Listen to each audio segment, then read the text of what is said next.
There is nothing more powerful than the bonds that bind us together. These bonds come from friends, family, lovers, and enemies alike. A bond to a friend can be so strong that it may force one to stray from their destined path in order to save them, even at the cost of their own future. A bond to family can be so taut that it can lead one to serve, committing terrible acts, even if abandoned. A bond to a lover can be so eternal that even when torn and frayed, the connection can lead one to chase, never willing to let it break until it breaks them.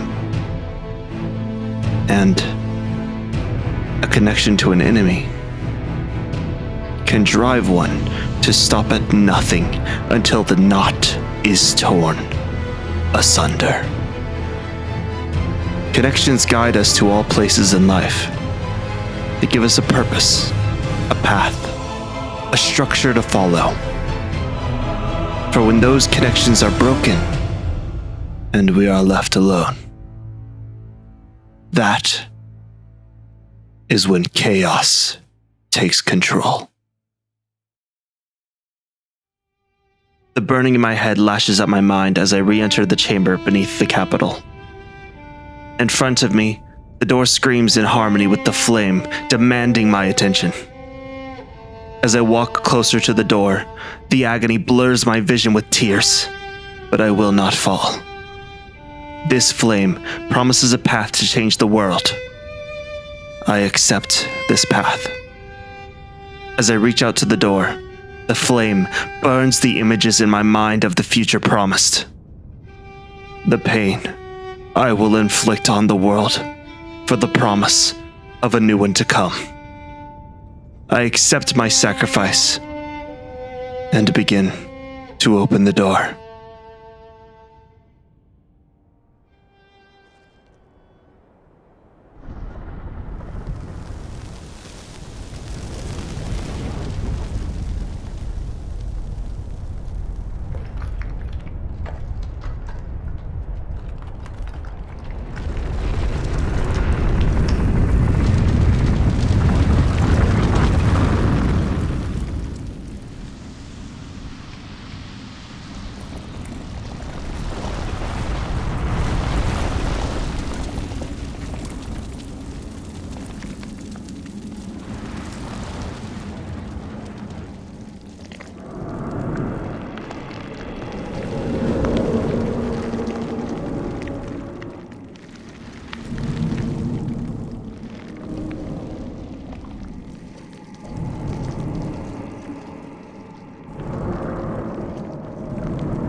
As I begin to push on the door, it begins to grow in heat and glow a vibrant orange. The door singes my hands and burns away at my clothes. The heat grows until the flame consumes my mind. The door begins to open and my flesh recoils at the heat released. I push the massive, hot doors open enough to step into the room beyond and look up to see a strange and terrifying sight. A stone touches 3 points on the ground. These 3 points are bursting with flame. Then, the stone shifts and begins to rise. It lifts, and as it does, the light fades. In the shadows, I see the stone shift. It unfurls as it opens. Then, The ends reignite in an orange blaze, revealing the melted and mangled appearance of the 3 fingers. 3 fingers. The unthinkable appearance of 3 fingers. Living in a world driven by the 2 fingers, 3 is an impossibility, and yet, here it is. Locked away by those who fear change. The hand lowers, beckoning me forward, and I can sense the pain it has been through. Though different entities, we are the same. 2 tortured by the world they only wish to save. I begin to approach it. The unbearable heat choking my lungs radiates from the source. Yet, the pain is nothing compared to the grief I have experienced. As I approach, it reaches out to me. The hand trembles as it gets closer and pauses, as if considering these actions. I raise my head, showing a sign of acceptance, and the hand, resolved, begins to wrap around me as if embracing me in a hug. At first, the contact sends my mind into anguish as the flame melts my flesh, smoldering my skin. As it holds, the heat starts to become a relief. Then, it starts to feel like a comfort. A warm embrace that feels like hope. The hand begins to blaze with flame as it spreads to engulf my body. The flame blazes until we are both swallowed. The tingle that has haunted me throughout my journey begins to hum. The humming grows louder and louder until the hum begins to sing a tragically beautiful melody of suffering. The music reaches its crescendo, and as it does, the 3 fingers begins to dissolve, turning to ash around me as the flame consumes it. This continues until the hand is completely erased, and all that remains is the flame that sparks from my flesh.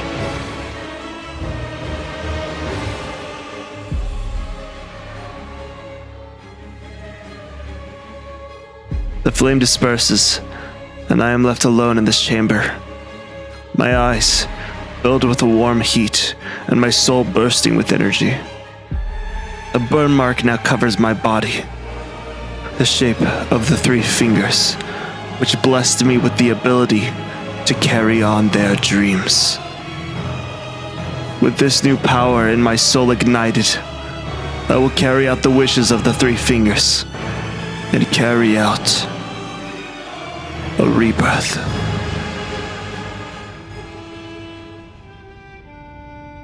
I stumble out of the room and into the hallway, still recovering from the moments past.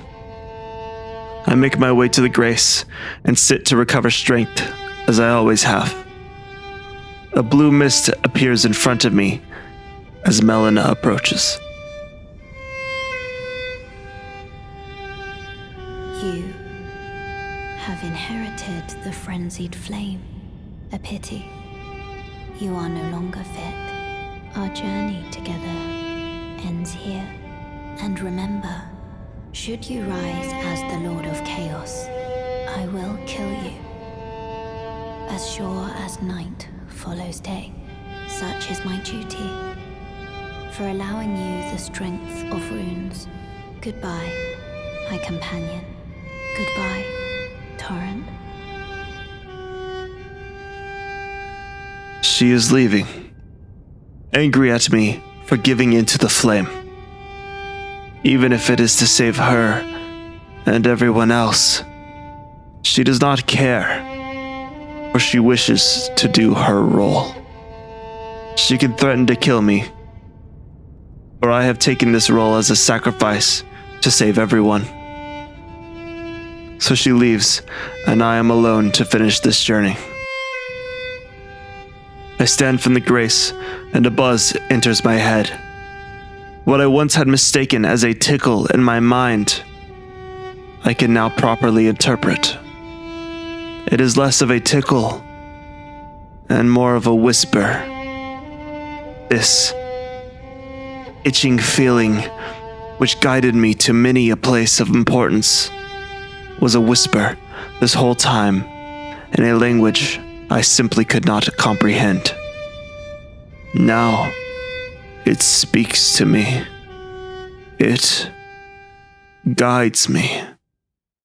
And I follow it.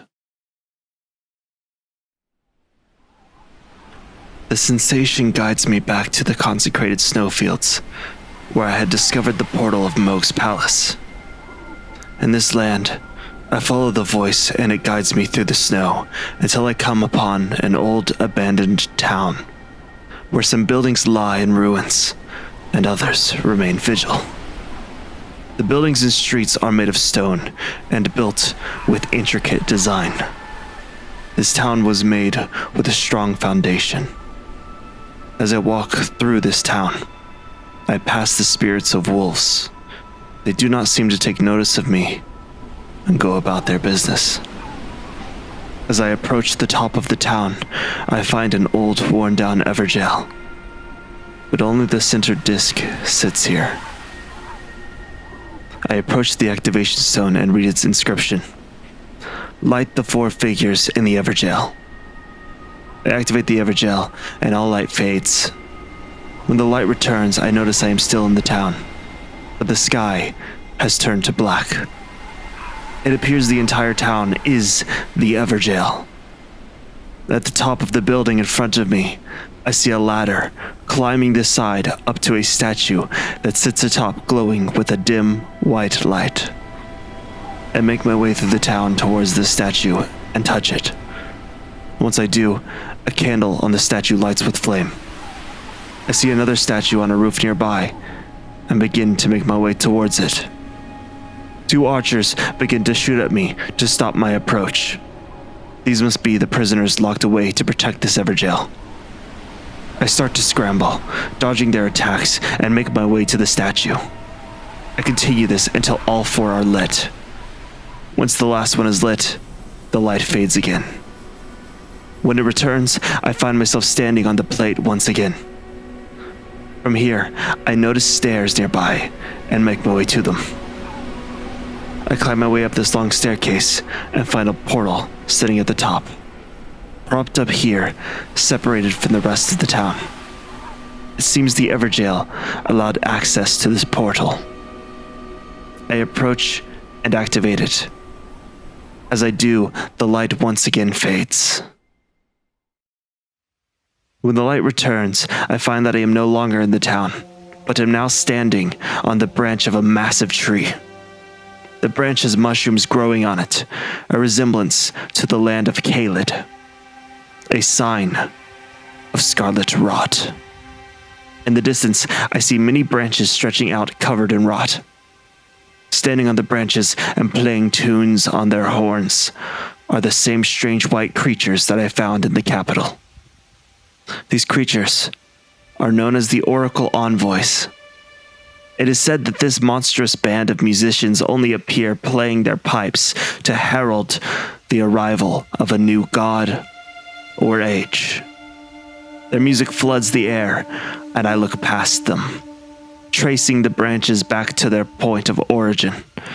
The gargantuan trunk of a tree pierces the sky as a foundation of unshakable will. This massive tree is a halig tree, a weaker version of the Erd tree that was never able to grow to the majesty of the Erd tree. I begin to traverse across the branches. As I do, the envoys try to stop me from making progress. They are here to herald in a new god and a new age. They must know I am trying to ensure there is no new god. Envoys that blow golden bubbles and flowers that spray rotten mist block the path forward. I tear my way through them as I make my way to the trunk. I reach the base to find a ladder made from white stone, and slide down to a platform made from the same material. I look forward to see a building with intricate detailing made from the same stone.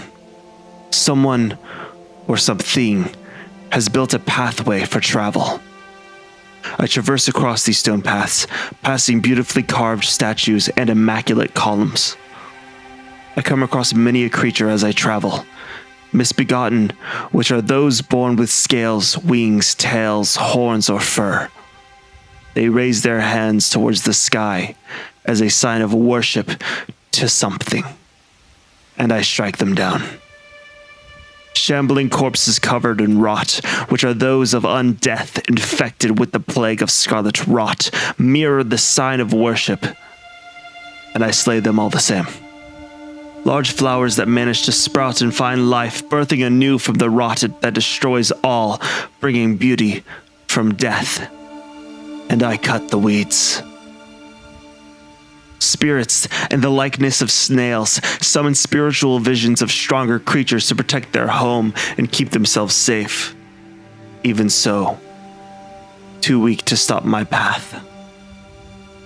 Wizards who study the primeval current for strength to tap into the universe have found a sanctuary to study eternity from their beautiful home.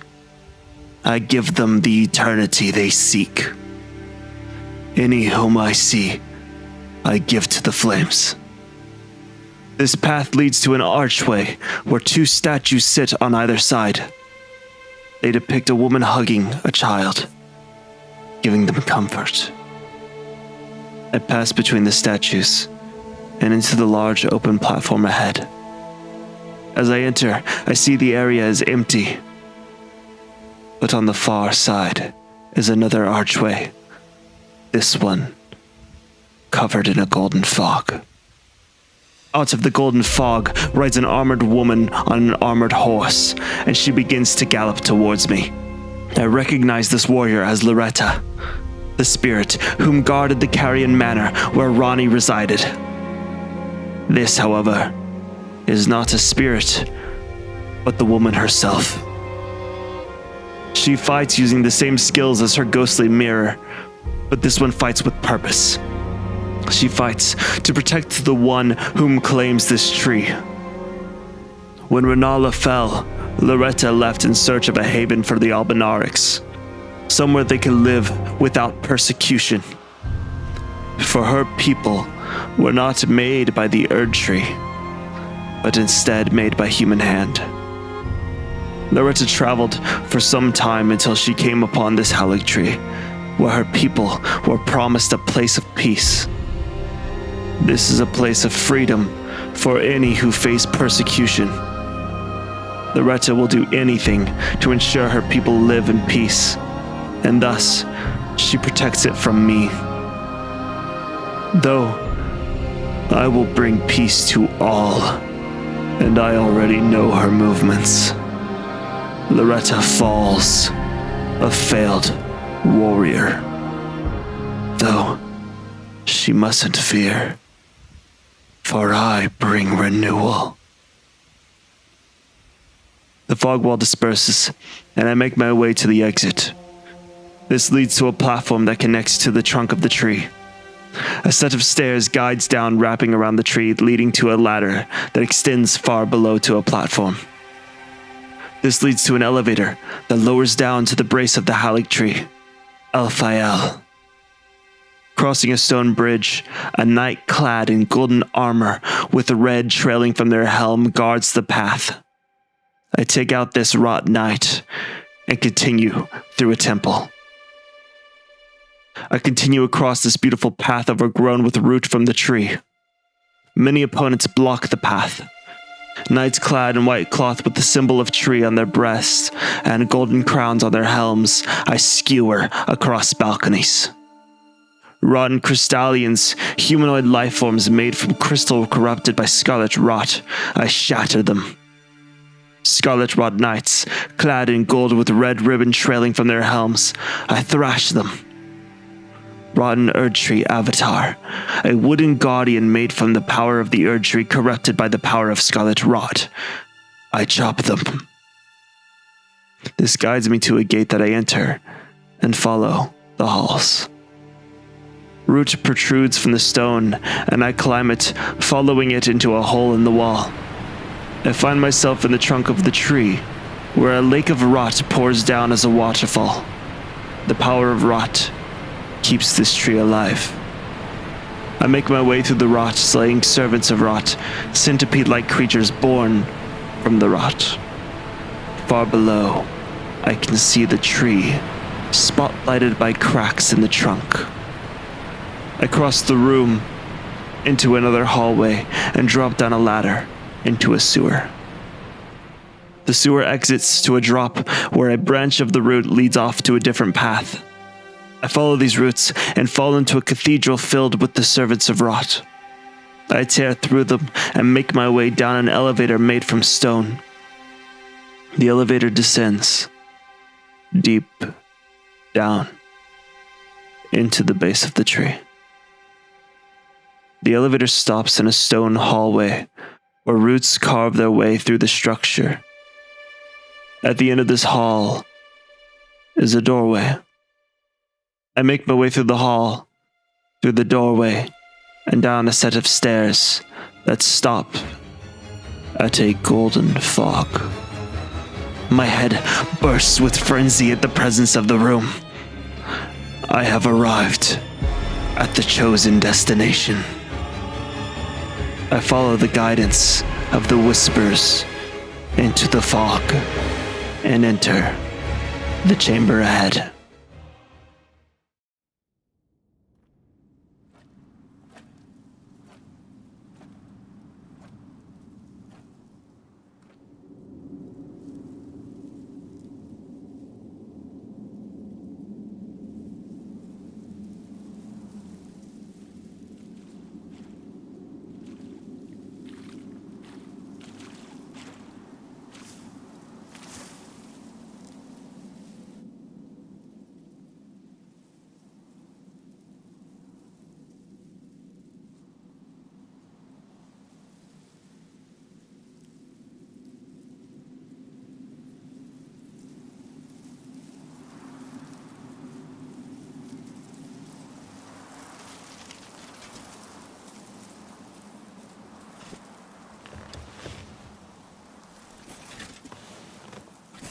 I dreamt for so long.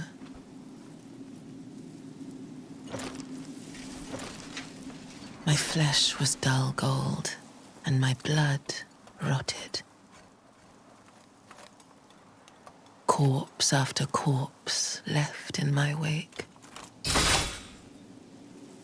as I awaited his return.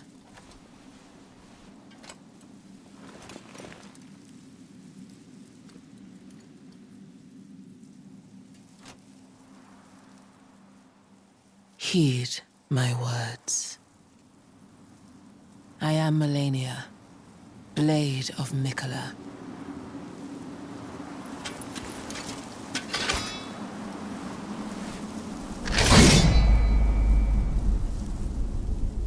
And I have never known defeat. I enter a large empty space. The floor is sloped like a bowl. The center is filled with water and surrounded with small flowers. Above is the roots of the halig tree, and in them is the shape of a person that looks very familiar. Yet, I cannot tell why. Golden leaves fall through the air as I notice a woman sitting in a chair. She wears a tan dress adorned with golden chains, and silver ropes hang. A red cape hangs from her shoulders, and fur lines the neck of the cape.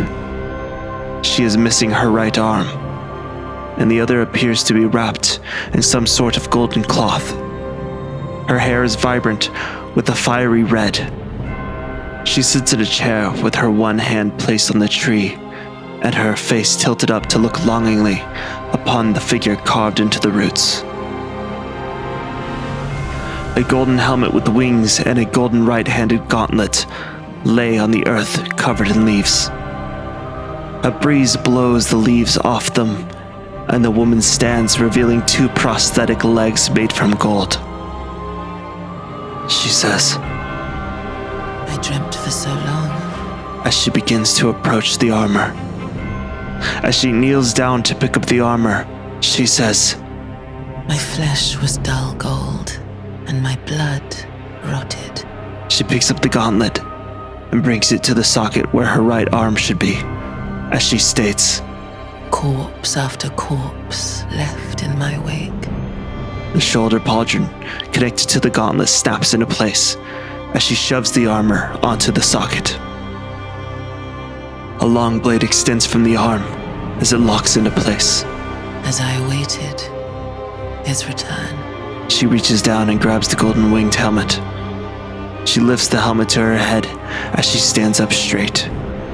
She sets the helmet on her head as she says, heed my words. turning to look at me as she states, I am Melania, Blade of Miquella.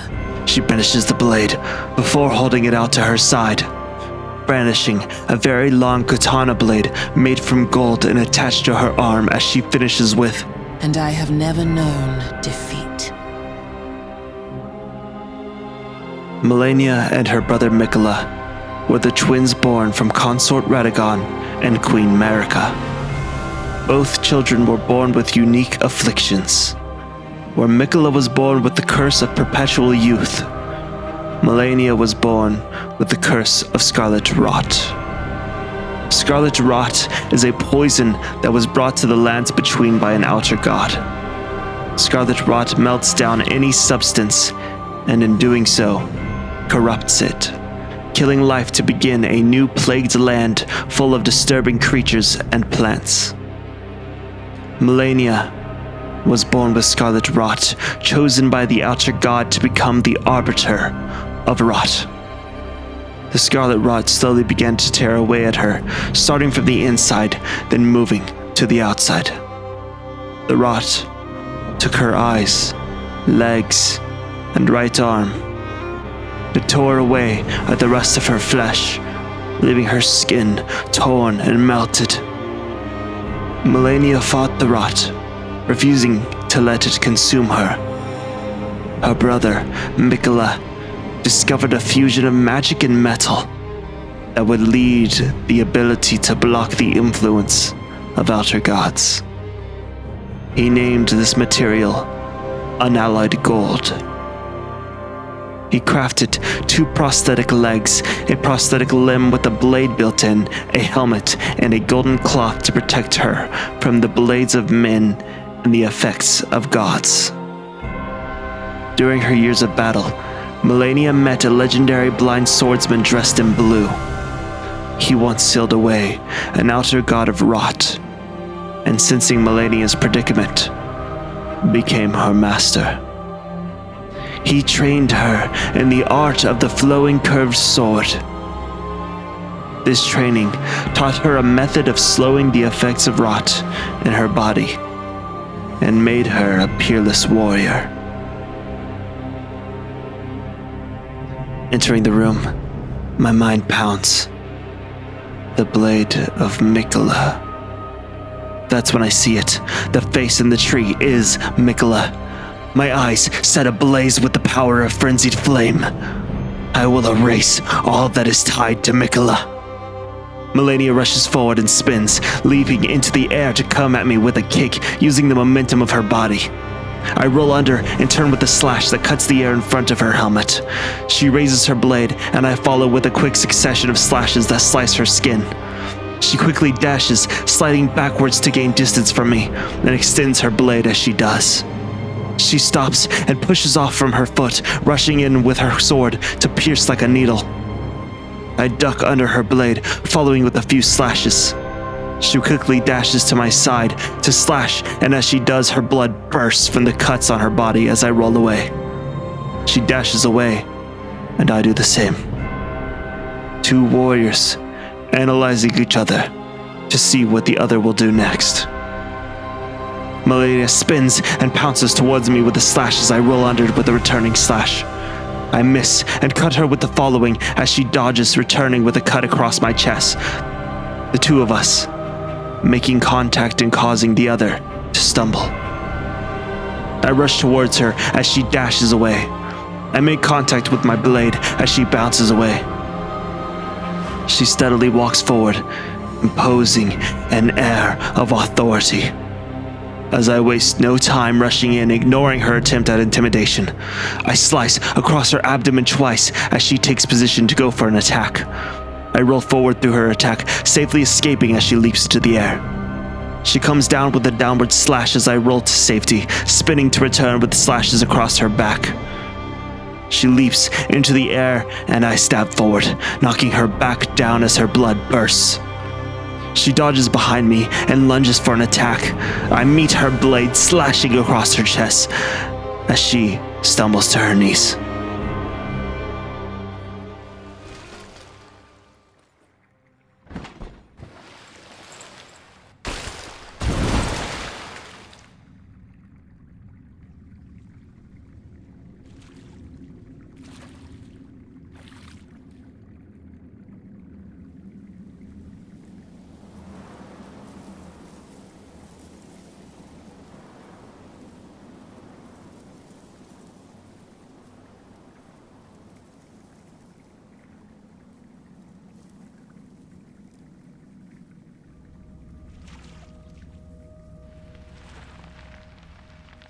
Wait.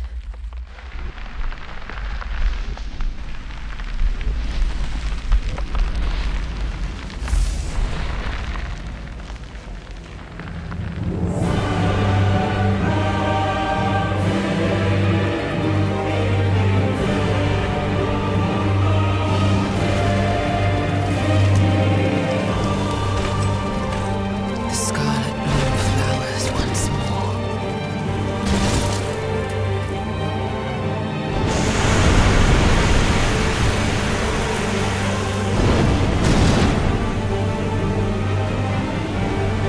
You will witness true horror.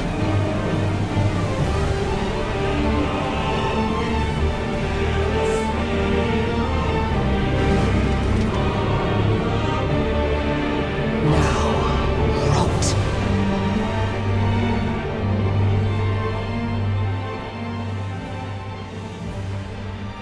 Melania stumbles to her knees, gripping her right arm for support. She goes to stand and falls flat on her face, causing a ripple through the water. I approach and notice a surge of leaves coming from the carving of Mikola. I begin to walk toward it, and am stopped by Melania telling me to wait, as an orange glow begins to emanate from behind me. I turn to see an orange flower spiraled, glowing with a vibrant orange. The flower blooms, sending scarlet rot flowing out from it as the petals spread in a whirling aeonia. The flower begins to fade, and the image of Melania can be seen from the center. She begins to stand as she says, The scarlet bloom flowers once more. She snaps her prosthetic arm back into place as she catches her breath, then lifts off the ground as two large wings carry her into the air. She speaks, saying, You will witness true horror. She lifts her head, revealing to me her face, helmetless. Her nose, chin, cheeks, and lips are smooth and clear of defects. But where her eyes should be, there is only cracked, scaly skin, decayed from rot. From the tops of her cheeks to her hairline, there is only rot. She proclaims, Now, rot. as she holds her sword out, revealing the decayed state of her body, covered in cracked, scaly flesh. Her prosthetics, built for different handicaps, one leg at the knee, the other at the hip, while she is a state of decay. Her wings are beautiful. Her hair grown and woven together with butterflies of rot to create large and magnificent blooming wings. Melania the Valkyrie has bloomed again, and this time accepted her role to become the goddess of rot. During the time of the Shattering, Melania gained followers who were inspired by her skill and chose to fight alongside her despite their skin being decayed by rot due to vicinity of her. These were the Clean Rot Knights. She and her knights made for Caelid, marching from the Haligtree. She even fought the fellow demigod Godric the Grafted, whom she humbled after he insulted her. She let him live after he groveled for mercy. Once she arrived in Caelid, she challenged her half-brother Radahn to a duel. The battle between the strongest demigod Radahn and the deadliest with the blade Melania ravaged the land. After a long, hard-fought battle, it seemed as though Radahn would have the upper hand. He paused, allowing Melania to get her prosthetic arm back in place, as he would never fight one who could not fight back. A man of honor. When Melania was prepared to continue, Radahn lifted his blades and prepared to continue the fight. Melania brandished her blade and rushed in for an attack. Radahn shattered her prosthetic arm, and Melania effortlessly grabbed the blade from her arm with the other hand as she continued running. She ran up his back and stabbed her blade into his shoulder, but the blade also pierced her chest. Close to the brink of death, her concentration on holding back the rot slipped, and Melania bloomed for the first time. The impact striking outward like a nuclear aftermath, devastating the land of Caelid with the touch of scarlet rot. The land decayed, destroying all signs of life. And Radahn lost his mind. His mind decayed from the rot and became more animal than man. Upon releasing such power at a state of near death with no control, strained Melania's body, leaving her in a comatose state. One of her Clean Rot Knights, named Finley, picked her up and carried her across the lands between alone. When he got to the Haligtree, he brought her to the roots of the tree, where Miquella was supposed to be slumbering in the tree. He left her there, then went to guard the tree. Melania slumbered, awaiting Miquella's return to the tree, meant to refuge those persecuted. While she slumbered, her rot began to corrupt the tree, as Miquella was not there to deter corruption. After she was disturbed by the invasion of an unwelcomed Tarnished, the two fought until, in an act of desperation, Melania accepted what she must do. She bloomed and became the goddess of rot. Melania glows with orange as glowing petals surround her. She launches down like a meteor, crashing in front of me as I rush to escape the impact. The following bloom leaves scarlet rot in the air, and it starts to flood my lungs. I can feel the effects of decay start to spread through my lungs when suddenly I feel a burst of frenzy ignite through my body, purging the rot and burning it out of my system. The flame of frenzy protects me. The flame rises to my eyes, and I release it in a laser of flame that strikes her. She flies into the air and comes down with a swipe like the talon of a hawk. I roll under, and she spins, stabbing forward with a pierce that skewers me as I stand. Melania fights as a Valkyrie of death. The lesson of her mentor come through with each attack. Sword flowing like the rush of current, drifting my life towards the endless depths of the beyond. The rot trails her blade, guiding a path of destruction to decay in the wake of the flow. I clash with the flow, madness controlling my moves and making me an almost even match. Melania leaps into the air, petals curling around her as she comes crashing down into another scarlet Aeonia. I dash past, and the madness in my veins bursts out of my eyes as I stare up to gather the chaos into a sun. The rays blast out in all directions, scattering the heat across the earth, scorching the land, and melting Malenia's flesh. The energy builds until it's too much for my eyes.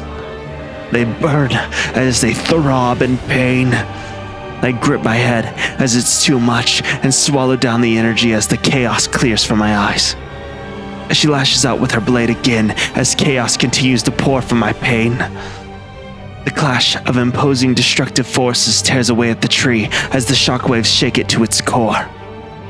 The energies clash and the tree shakes. Although our blades flow in a dance of precision and dexterity, the opposition of chaos and rot devastates the tree, further erasing the world Miquella tried to create.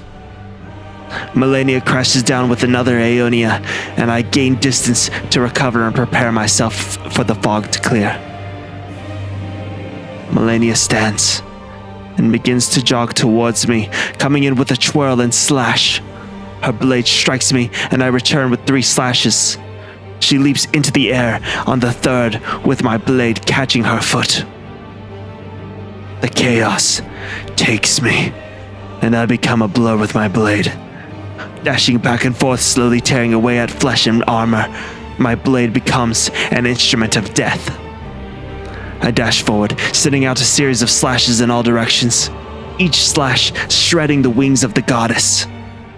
The third cross slash lands, and Malenia exclaims, Your strength, extraordinary.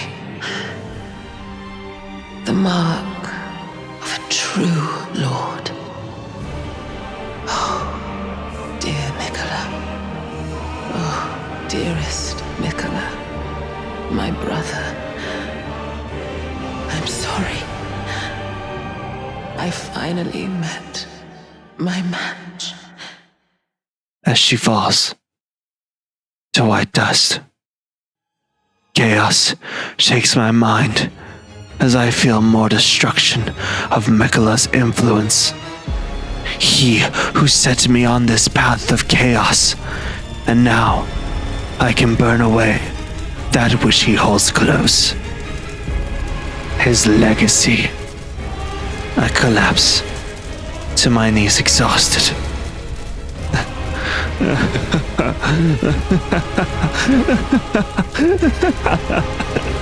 I'll watch it burn. I'll watch it all burn.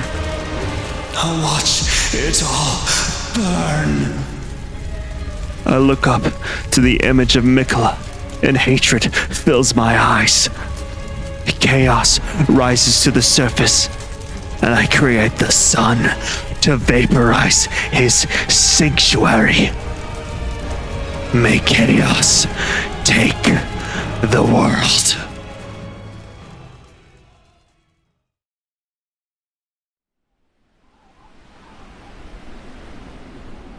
The icy wind whips through my hair as Torrent and I gallop across the frozen mountains of the giants. After burning the Halleck tree, I returned to my most important goal: to burn the only tree that matters and gain access to the godhood locked inside. We ride across the tundra, Torrent's hooves crunching in the snow and snapping the fallen branches from dying trees. We ride past the fossilized corpses of the fire giants, long dead, with trees growing from their putrefied bodies, roots covering their backs from where the trees sprouted. Their towering bodies show that they must have been a formidable force in life. Truly, only the Crucible army, led by Godfrey, could have won such a victory against these foes. What else would you expect from the world's greatest warrior? As I ride, flickers of ash begin to float in the air, and I know that I am approaching my goal. As I ride past the body of a fallen giant, I see it, off in the distance. A gargantuan cauldron sits at the top of a mountain.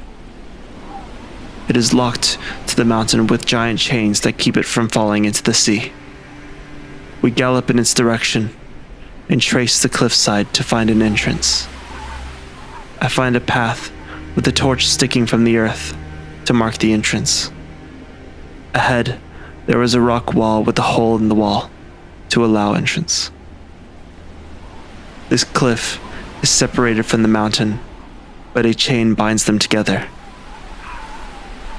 I cross the frozen chain, so large, Torrent can ride across with no fear of balance. A platform connects the chain at the entrance, shown as a clear sign of construction to show that Godfrey did not want anything large entering this deliberately separated piece of land. We approach the split, and Torrent trots along through the entrance.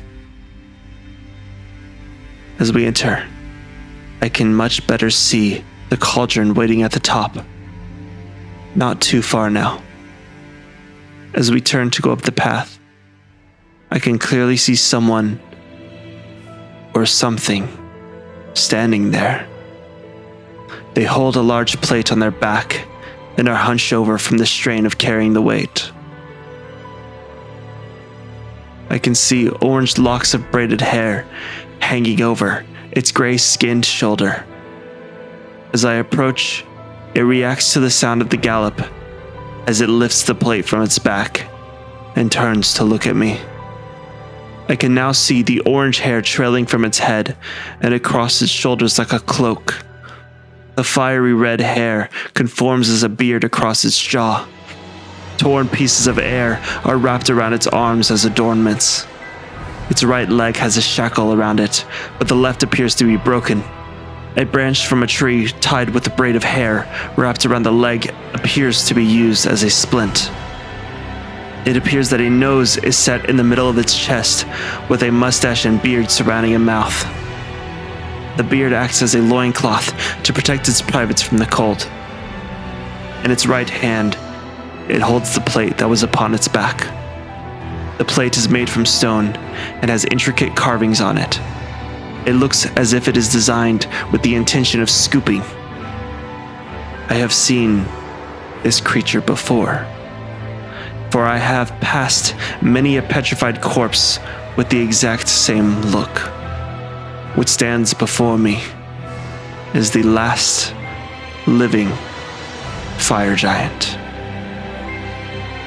In the time before the Golden Order and before the Crucible, the fire giants lived in the frozen mountains. This location was a harsh climate where very few could survive. The giants created a place of peace for themselves, where they could worship their fell god. They created a great forge where they housed the power of their god and tended to its flame to keep it from burning out or getting too strong. During the time of the Crucible, Queen Marika saw the fell flame as a threat to her tree, a force able to destroy her creation. This fear led her to have her husband Godfrey wage war on the giants. Though the giants were strong, they were not strong enough to stand up to the might of Godfrey. Godfrey won the war, conquering all that stood in front of him. Once the war was won, Marika discovered that the flame of their fell god could not be destroyed. She decided the only way to deal with this threat was to seal it away. She reduced the great flame to embers and forced the last living giant to keep the flame as ashes. She convinced him that if he tried to rebuild the flame, then they would return to extinguish the flame, and that this was an act of mercy. Secretly, she used the giant to keep the flame as ashes and to protect the forge to stop anyone from rekindling the flame. So, the last fire giant stood as a prisoner to protect the ashes at any cost. Torrent speeds into a gallop as we approach the giant. The giant stabs the plate into the ground and flicks the snow across the earth as an avalanche of blinding force. I ride past and run to his foot, getting in a slash. The giant continues to use the plate as a club, trying to flatten me, and I run, avoiding his wide swipes and slams, trying to avoid being crushed by the sheer strength of his attacks. The force of his blows shake the earth as it quakes from the impacts. The The chaos guides my hand to slash at its ankles as I slowly chip away at its flesh. I strike at the brace of its left leg, and the brace snaps. As blood bursts out of the reopened wound, the giant grabs the wound, trying to stop the excruciating pain that cripples him. I take the opening to tear into it. The giant rolls away, then reaches into its stomach mouth, which is now filled with flame. The giant pulls out a handful of fire and looks at me. I summon Torrent and ride closer, hopping off in time to avoid the released flame, then dodging to avoid a slam from his plate. I rush past his guard and continue to strike the open wound on its leg. The giant steps away at this point, and I realize the flame released, chased as an orb of fire slowly tracking me. The flame bursts in front of my face, setting my body ablaze and knocking me to the ground. I recover in time for the giant to quench the flame with snow. I rush back in and avoid swipes from the plate as I slash at its foot, continuing to attack the injured leg until the flame giant stumbles.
The fire giant stumbles back, roaring in pain. His injured leg snaps, and he falls to his knees as his leg points out from the left, unable to bear the weight of the giant any longer. With a look of anguish, the giant inspects his leg. Then, with another roar of pain, he begins to tear the leg from its joint. The leg releases with a squelching snap as the giant screams in agony. It lifts its leg into the air while melting away flesh with flame. Right above the nose, on the chest, the skin starts to part. It opens, revealing an eyeball with flame swirling in the iris. The giant has made a sacrifice of flesh to his fell god to awaken its power in their body. The giant's chest looks down on me, mouth open to show sharp teeth. Its hands alight with flame, and it slams them into the ground to spring forth plumes of flame emitting from the earth. I rapidly dodge, avoiding the plumes, then start to carve away at its one remaining leg. The giant continues to try to crush me as I slash away at its leg and body to carve away the god and let chaos take control. The giant sends fireballs flying from his hands, and they strike me, burning my flesh. I stand and rush in to follow up attacks. I continue to strike the leg with a flurry of slashes that tear flesh. The giant rolls away, and as it does, a fireball erupts to knock me off stance. A second one follows, and I escape it to rush at the giant as it summons more flames to its hand. A fireball sends me flying, and I stand in time for the stomach's mouth to open and spew flames down upon me. As I recover, the giant rolls away from me, and I commence the chase. It starts launching fireballs again, but I avoid them and rush in with the flurry of slashes. Once again, the giant rolls away, and I rush after it. It takes a desperate swing with its right fist, but I duck and rush to its leg. I leap into the air, then drop with circling slashes that lash out in blinding speed. With one last cut, the giant falls to white ash. With the fall of the Guardian, the path before me is set clear. I continue my way up the mountain towards the Forge of the Giants. The forge is separated from the mountain, but a massive chain ties the two together. I hop on Torrent, and we ride up the mountain across the chain. The chain is similar to the previous one, with the width being wide enough for Torrent to ride across with ease. As we approach the top of the chain and the lip of the forge, an intense heat radiates from it. Riding up onto the ledge, I see below the embers of the remaining flame. It awaits kindling to be set ablaze once more. I ride around the edge to a grace on the far side and prepare myself for the sacrifice I am to make.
I look to the forge and see flames beginning to rise, yearning for my presence. The forge roars alive with yellow flames. I reach out my hand towards the flames, giving it my consent to use me as kindling. The flame reaches back towards me and collects in my hand. I look at the flame, feeling its warmth on my hand. What should melt flesh now only gives warmth. All thanks to the protection of the three fingers. The flame spreads across my body, and I raise my arms to the sky. My body is set fully ablaze, and I look to the Erd tree. The golden tree stands mighty above the land.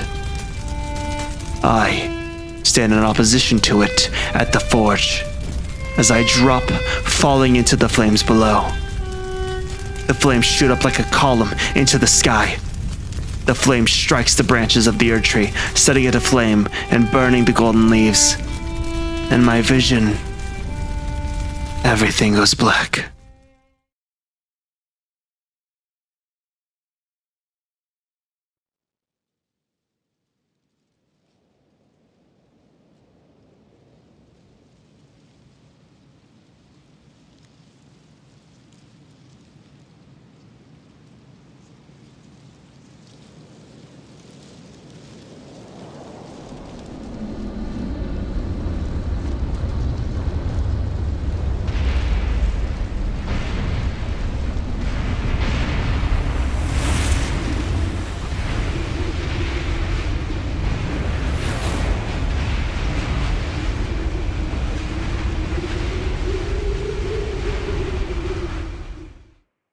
When I wake up, I find myself lying face down on the stone floor.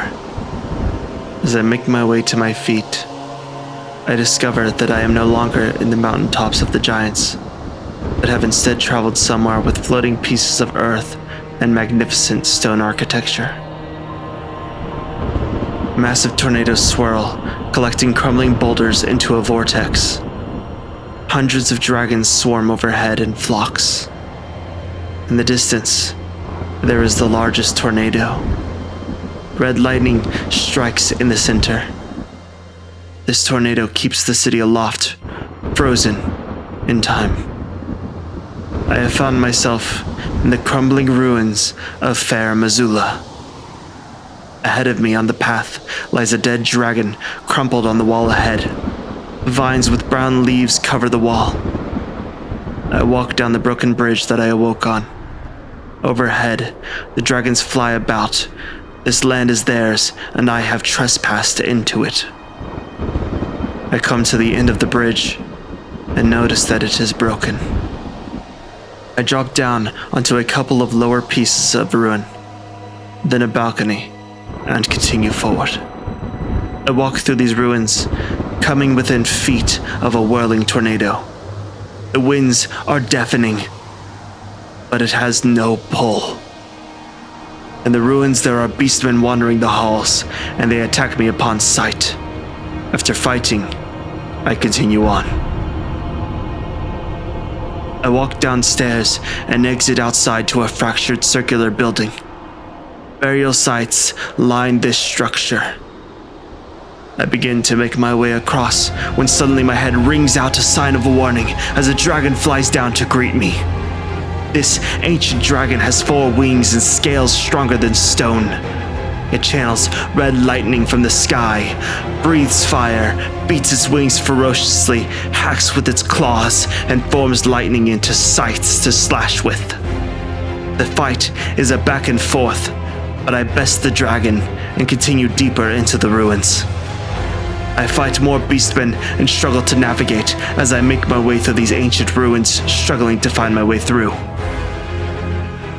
The path is fractured with different pieces of ruin, and structures being pulled together to have as platforms and paths to find where the flames guide. After some navigation, I find myself on a balcony looking down onto a temple. Cloth drapes from the ceiling, and intricate stone pillars form gazebos. Broken jars lie in sand at the center of the room. My head rings out a word of warning. Something strong is waiting in this room. I leap over the railing of the balcony and drop into the temple below. I land on the stone to find burial plots for beastmen lining the floor, and on the far end is the massive head of a dead dragon. I begin to make my way towards it, and as I do, 2 pillars of black flame erupt beneath it. Stepping out of the flames are the Godskin Noble and the Godskin Apostle, 2 members of the God-slaying cult. They begin to approach, and I bring chaos. I have fought these 2 many times over my journey. Alone they are a devastating threat, but together, a fight feels hopeless. Though the Noble One is large, their reach is far and precise. The black flame swarms and burns, not just the body, but the soul as well. These black flames were designed to erase gods. The Apostle is slender, which allows quick movements, but his body stretches great distances to allow him to close the gap, reaching me from any point across the room, and uses his twin blade like a windmill, spinning the blade so fast any enemy caught would be cut to ribbons. Separate, they are a challenge. Together, they are overwhelming. I strike them down and recover from my victory. As I catch my breath, a black flame plumes, and out comes another apostle. The fight continues with me striking them down and new ones coming to continue the fight. This happens until finally, as the last one drops, the flames stop. After the fight, I continue on my journey. The chaos yearns for something deep in these ruins. There is an energy in the air, something with a similar resonance to the chaos, yet stronger and more destructive. The resonance rings in a dark droning bell. The chaos yearns for this energy, and I am obliged to answer its wishes.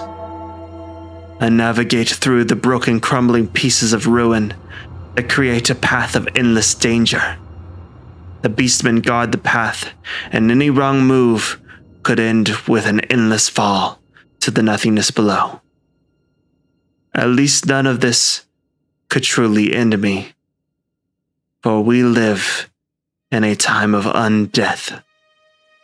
I follow this path a great distance until I find myself walking up a fractured staircase around the side of a large structure.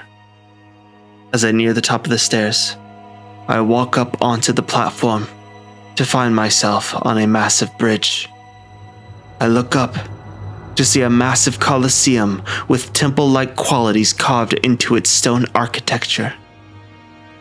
I make my way up the path with embers floating in the air from somewhere.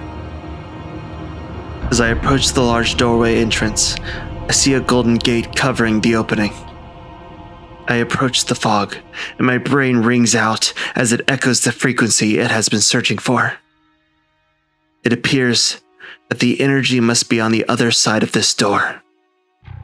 I push through the fog gate and enter into a fractured circular arena.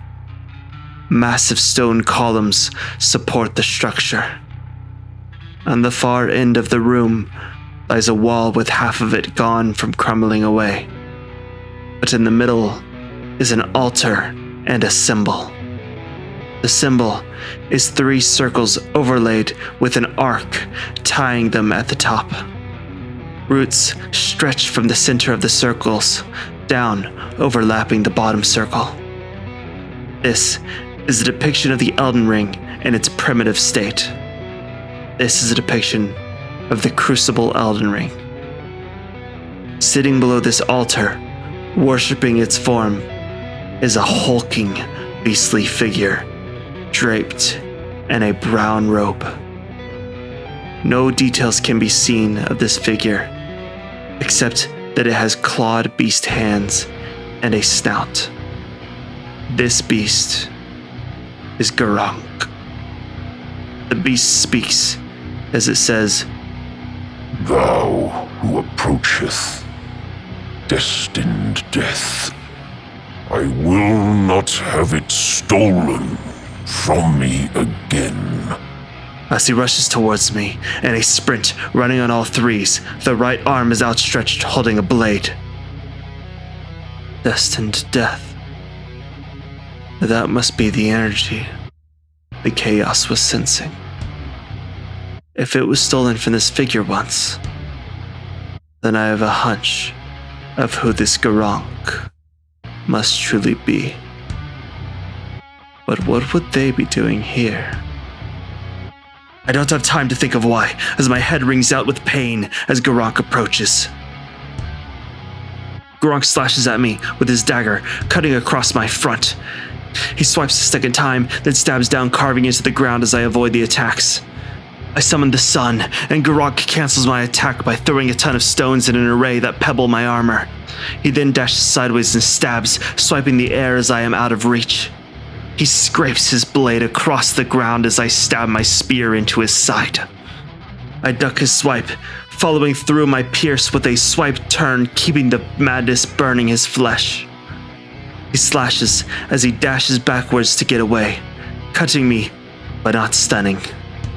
He digs his claws into the ground, then slashes forward, causing shockwaves of air to slash forth like claws across the ground. I run back in with my spear in a stab twist flare to pierce and burn, which stumbles Gurranq.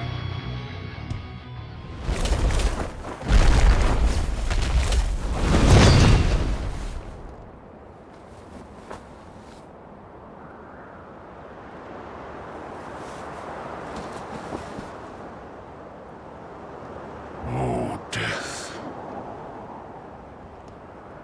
Become my blade once more.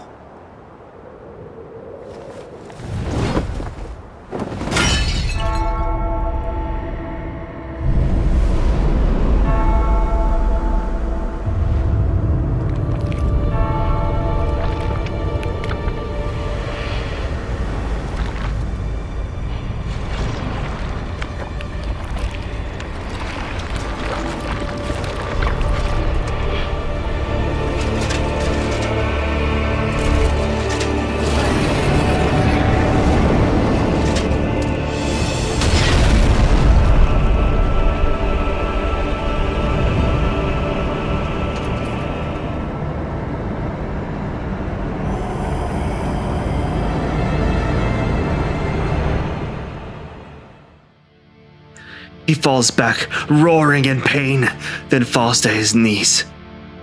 He breathes heavy and looks over to his bandaged hand, covered by his sleeve. A gust of wind blows the sleeve away and reveals a gold disc with red glowing from the center. The disc seems to be tied to his hand, but almost looks as if it is woven into his flesh. Gronk speaks, saying, "O death, become my blade once more." He then lifts his dagger into the air, and with a stabbing motion, brings the sword down, stabbing the disc, piercing through his hand. When he does, a red aura explodes out from the wound, covering the area. When the smoky aura clears, I can see more of Garonk's arms, and more importantly, he is pulling something out of his hand. He grips a golden handle with a black gauntleted hand. The hand stops at a curved, cracked handguard. He begins to pull the handle, and a large blade slowly begins to be revealed. As he does, the brown robes burn away from the black and red aura, slowly revealing black armor. As the back of the robe melts, long, white hair flicks into the air. He continues to pull the blade, and I can now see his helmeted face. A black helmet is shaped to his snout and covers his eyes with a golden detailing on the points where eye slots should be. The blade being pulled looks to be made from a black stone with golden energy coursing through it. The red aura surrounds this blade. Garonk finishes pulling out this large sword, then rears back, roaring into the heavens before driving his sword into the stone earth. The red aura begins to flare around the sword as he looks to me, revealing this Garonk isn't who he claims to be, for he wields destined death as a blade. No, Garonk, the beast clergyman, is truly Maliketh, the Black Blade, protector and half-brother of Queen Marika. This is Maliketh, the wielder and protector of destined death. Maliketh was the protector and half-brother of Queen Marika the Eternal. When Marika gained the power of the Elden Ring, she ordered him to seal away the rune of destined death. Maliketh sealed this power into his blade and wielded it as a weapon. Maliketh used this power to strike down those who opposed Marika's will. When Marika had offspring, they were granted a form of immortality, which made them demigods. Despite this, all of the demigods feared Maliketh and his blade imbued with death. He was a beast of such terrifying ferocity that his name came to mean death of the demigods. The rune was the one way to kill a god. During the Night of the Black Knives, a coup was planned to steal fragments of the rune. The Black Knife assassins did this, infusing it into their knives, then slaying Godwyn the Golden, and at the same time, Ranni slayed herself. To atone for his failure to his queen, he sealed the rune of death along with his blade into his flesh to ensure death was not stolen again. At this time, Marika shattered the Elden Ring in response to her son's death. Maliketh then went into hiding with the alias of Garonk to atone for his shame, hiding away destined death until a lone Tarnished entered his sanctum with intent in their eye and forced him to use his power once again. Maliketh leaps backwards into the air, where he spins with a twist, landing in front of me on his hind legs, blade swinging from the left side of him. It scrapes the ground, carving through stone, leaving a large gash as I roll to avoid the strike. I come out of the roll, leaping into the air as Maliketh swings his sword. The blade narrowly misses me, swishing underneath as I set my spear alight with frenzied flame. Maliketh stands on his hind legs and prepares a swipe as I land in front of him, stabbing my spear into the ground with an explosion of frenzied flame. The sheer force and power of the explosion knocks Maliketh out of his stance, forcing a stumble where he falls on his face. I rush over and stab the blade into his shoulder before yanking to the left, sending him reeling backwards as blood splatters across the floor. The frenzied flame burns across his body, and as he pauses to recover, I rush in with a flurry from my spear. Maliketh recovers, then leaps into a backflip where he slashes using the aura of destined death. The wave strikes me and I try to escape the pain that I feel coursing through my soul. Destined death doesn't just harm you. It tries to erase you. I pause to recover as Maliketh rushes at me with his blade. He comes in with a sideways swipe, and I duck it as he follows the swipe, coming down with an overhead strike. The sword shakes the earth as it cracks the ground where I was a moment before. I go for a strike, and as I do, the black blade swipes over my head as Maliketh brings the blade around, gathering energy with a swipe before stabbing it into the ground, releasing the energy in a spiral of slashes that cut in a sphere pattern, tearing at the soul. I recover from the shredding and take a slash as Maliketh slides away across the floor. He comes back with a backhanded swipe as I rush in to close the gap. Chaos runs through my spear as I pierce Maliketh's side just before he spins in a spiral, slashing me across the waist with 2 consecutive spinning slashes, sending me flying backwards. The red aura still burns my soul, but the chaos of frenzied flame combats it. 2 rivaling energies of destruction combat each other for the future of this world. But one is clearly stronger than the other. And if I am not careful, then this will be my end. Maliketh leaps into the air, coming down with a pierce, landing on the blade of the sword. Energy charges on the sword before it explodes in a red aura that Maliketh uses to launch himself into the air. The explosion throws me back, singeing my very being. I stand and rush at Maliketh. He swipes his blade, striking me across the face, but I avoid the follow-up and rush in with a piercing strike and follow with a slash. Maliketh leaps into the air and releases the energy from his sword to send him flying to the other side of the room. I rush at him as he brings his arm into the air for an attack. I leap into the air, his blade brushing my face as it crashes into the ground next to me. I land with an explosion of chaos, sending flame rippling through his eyes, attacking his soul. He leaps backward out from the flame and lands on the side of a pillar, digging his claws into the stone to take a moment to survey the room. He charges his sword, then launches sideways from the column when he releases a red wave of destined death. I avoid the wave as he spins into a landing on the floor. He begins to slowly walk towards me, and I raise my arms to release the sun. As the first beams come out, he rushes me, sliding around the rays and swiping across my face to stun me out of the attack. The Eye of Chaos disperses, and Maliketh rears back to swing down from above. I roll away from him as his attack hits the ground. He leaps at me, and I charge up Chaos into my eye.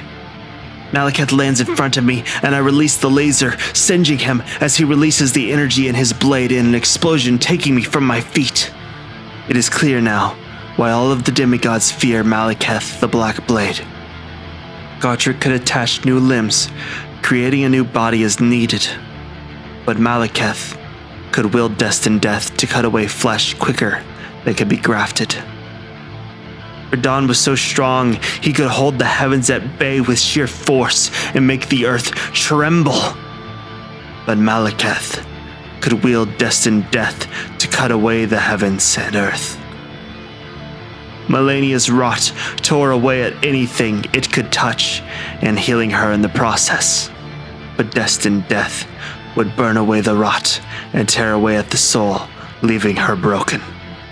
Maliketh is a ferocious opponent who could cut down any of the gods that stood in his way. Luckily, I am no god. Maliketh swings in an upward slash as I roll under the blade. I come out of the roll, sliding the blade of the spear across Maliketh's leg, singeing him as I cut him. He rears back to bring down his blade from above, and I swipe my blade up the length of his leg, slashing it open, and spiral with a wide arc that slashes across his stomach. Maliketh falls to the ground as he says, Witless Tarnished, why cover destined death? To kill what? before falling to white ash. My head rings out. The chaos is celebrating. We have defeated the wielder of destined death. An incredible feat none have managed to accomplish.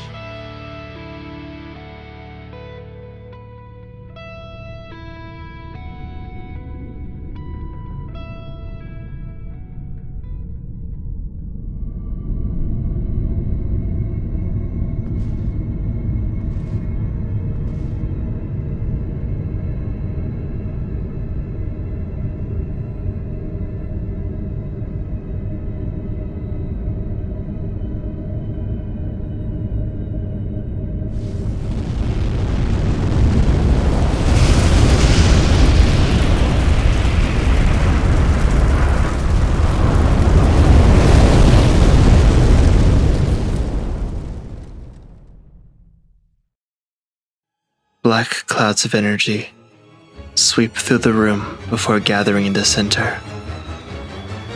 The black clouds rise into a column where they form a black rune in the shape of a spiky sword with red energy surrounding it. I reach out to the rune, accepting its power. Red aura starts to form around the rune as a cloud. The aura builds until it explodes, filling the room with red smoke. Destined death has once again been released upon the lands between.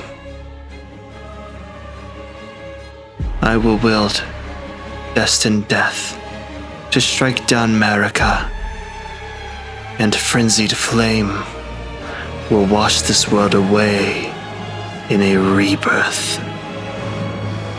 Let chaos take the world.